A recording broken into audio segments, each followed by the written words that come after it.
इसमें हम लोग ऐसे चलते हैं, मान लेते हैं ये जो एक थर्मामीटर है ना, ये डिग्री सेल्सियस वाला थर्मामीटर है। क्या है? Degree Celsius. और दूसरा जो थर्मामीटर है यह डिग्री फ़ारेनहाइट का है। यह डिग्री फ़ारेनहाइट, डिग्री सेल्सियस और डिग्री थोड़ा सा ऊपर लिखना है, ऑफ लग रहा है, डिग्री फ़ारेनहाइट।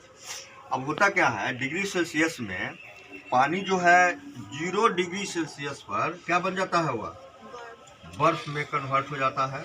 और जब इसको गर्म हम लोग करते हैं तो 100 डिग्री सेल्सियस पर वो पानी जो है उबलने लगता है और 0 डिग्री सेल्सियस पर वो बर्फ बन जाता है। जब फ़ारेनहाइट में आते हैं, उस स्केल पर रखते हैं उसमें, तो देखते हैं कि यह 32 डिग्री 32 डिग्री सेल्सियस फ़ारेनहाइट पर पानी जो है बर्फ में कन्वर्ट हो जाता है और 212 डिग्री फ़ारेनहाइट पर उबलने लगता है।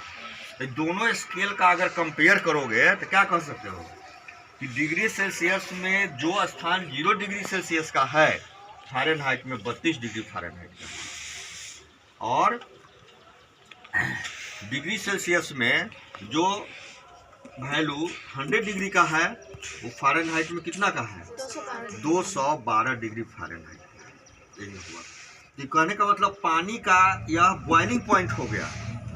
पानी जो है वह 100 डिग्री सेल्सियस पर आपका ये उबलने लगेगा, ठीक है, जबकि फ़ारेनहाइट में 212 डिग्री फ़ारेनहाइट पर उबलेगा हुआ। ये जो है पानी का एवी बॉइलिंग पॉइंट हो गया, बीपी हो गया ये, यानी कि 212 डिग्री फ़ारेनहाइट पर पानी जो है उबलने लगेगा डिग्री फ़ारेनहाइट में, और डिग्री सेल्सियस में 100 पर होगा। दोनों थर्मामीटर अलग अलग होता है। 0 डिग्री पर पानी जमकर बर्फ बन जाएगा, फ्रीजिंग पॉइंट ऑफ वाटर हो गया 0 डिग्री, और फ़ारेनहाइट में 32 डिग्री फ़ारेनहाइट पर वह पानी फ्रीज कर जाएगा, यानी कि बर्फ में कन्वर्ट हो जाएगा। ठीक है, अब इस दोनों का रिलेशन देखना है कि दोनों में क्या संबंध है। तो दोनों का रिलेशन यही होता है। अब देखो, ये हुआ डिग्री सेल्सियस, तो सी हो गया सेल्सियस के लिए, और इसका ये पॉइंट 0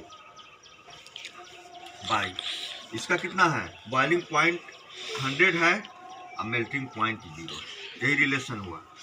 फ़ारेनहाइट में आ जाओ तो ये फ़ारेनहाइट हुआ, और इसमें कितना है, वह मेल्टिंग पॉइंट 32, और इसका कितना हो जाएगा 212 डिग्री फ़ारेनहाइट और माइनस 32 डिग्री फ़ारेनहाइट। अब इसको सॉल्व कीजिएगा तो कितना हो जाएगा, c बाई 100 है, आई हो जाएगा 32, f माइनस 32 बाई, घटाए थे ना, कितना आया था 180, 0 0 2 से 9 और 2 से 5, यानी कि ये हो गया c by 5 is equal to f minus 32 by 9।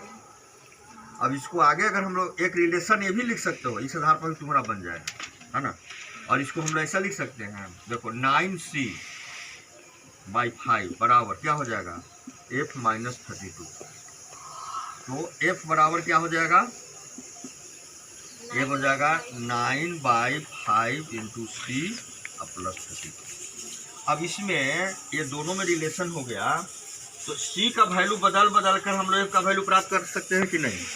c का वैल्यू अगर 5 डिग्री फ़ारेनहाइट देंगे तो सेल्सियस, तो f का वैल्यू क्या हो जाएगा, 5 गुना 5, यहाँ c की जगह 5 रखेंगे तो 5 से 5 कट जाएगा, तो 9 और 32 जोड़ देंगे तो कितना हो जाएगा, 32 में 9 जोड़ दो 41 डिग्री फ़ारेनहाइट हो जाएगा।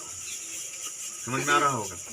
एक ये हुआ। दूसरा, अब इसी से अगर चलो यहाँ से, तो देखो क्या लिखा हुआ है, c by 5 is equal to f minus 32 by कितना है, 9 है, तो c इज इक्वल टू ये भी तो लिख सकते हैं 5 बाई 9 और इंटू f माइनस 32। क्या दूसरा ये हो जाएगा आपका।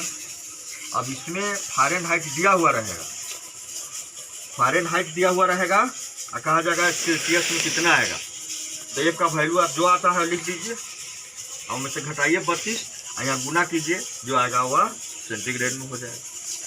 यही रिलेशन दोनों में है, डिग्री सेल्सियस और डिग्री फ़ारेनहाइट में रिलेशन है। बस ओके हो गया।